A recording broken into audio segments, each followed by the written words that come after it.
But now we come to the EU, costing us almost £70 billion a year. Since we've been in, we've seen the effect of their regulatory big government agenda. Between 70 and 80% of our laws come from an authority to which we have little say. It cannot be right that we are governed by politicians we cannot remove from office. It isn't just that the laws made in Parliament cannot be overturned somewhere else. In fact, it's a democratic disgrace that laws enforced on us cannot be repealed by our once sovereign Parliament. As we look on, we see proposals from Brussels for tax harmonisation. We don't need tax harmonisation. What we need is tax reduction. We need to be in competition with other countries because tax competition drives taxes down. If your business can earn more in Ireland than in the UK, you'll join the hordes of other companies who are fleeing this country because our taxes are too high, because they are stranded with red tape. Of course, the EU is for harmonisation because it will prevent the competitive forces in the market that drive the taxes down. The EU wants to manage our affairs at the top, it also wants to micromanage our affairs at the bottom.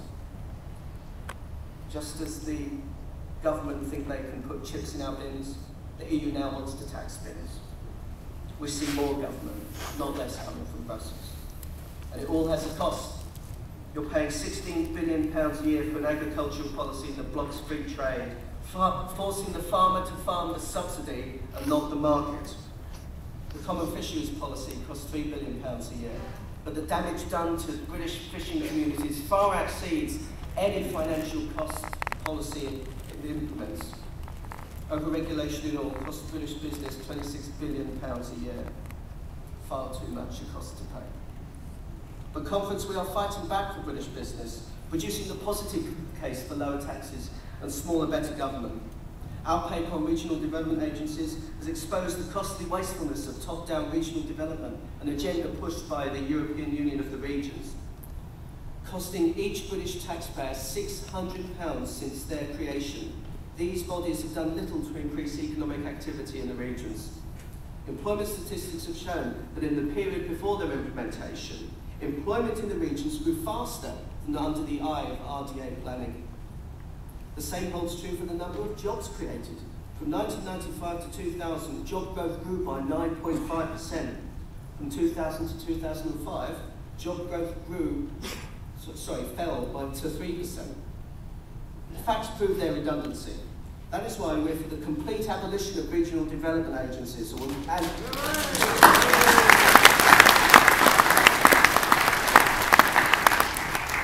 And we want to replace them with a cut of 4% in small companies' business taxation.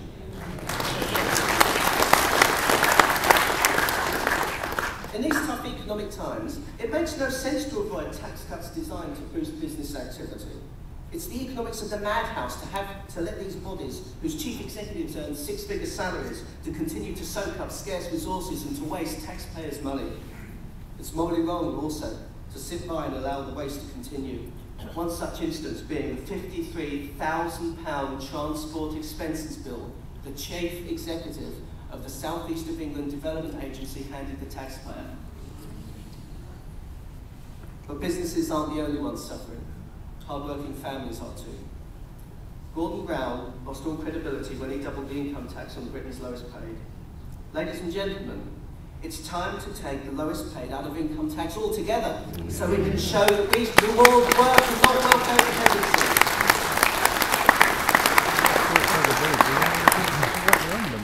By raising the tax threshold, we can make the case for simpler, flatter and lower taxes instead of a complex bureaucratic system that causes injustices like the following example shows.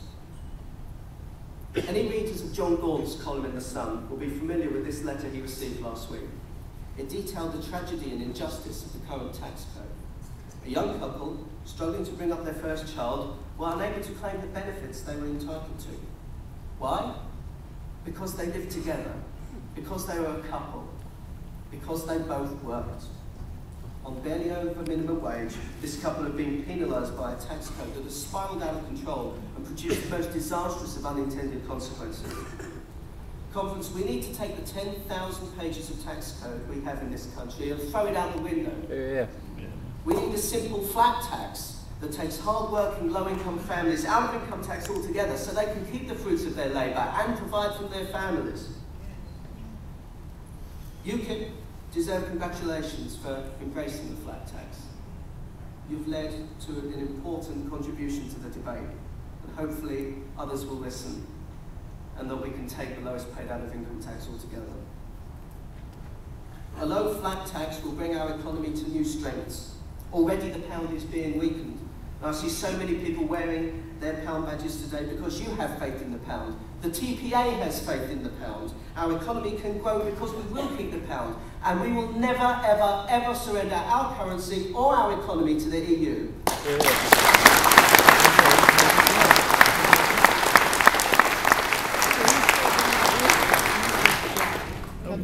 Lady Thatcher said the solutions to our problems have always come from the English-speaking peoples of the world.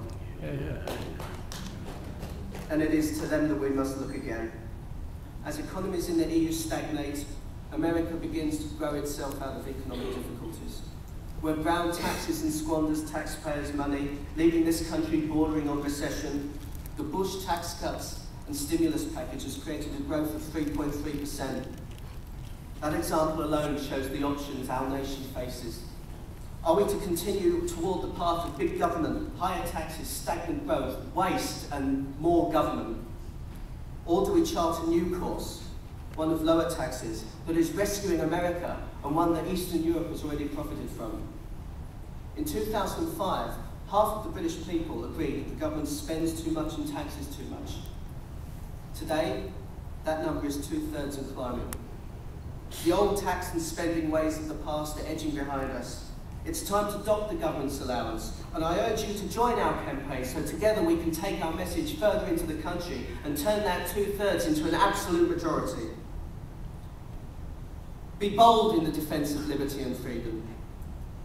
When you campaign, never forget the words of Ronald Reagan that I will leave with you. Freedom, ladies and gentlemen, is never more than one generation away from extinction. Thank you.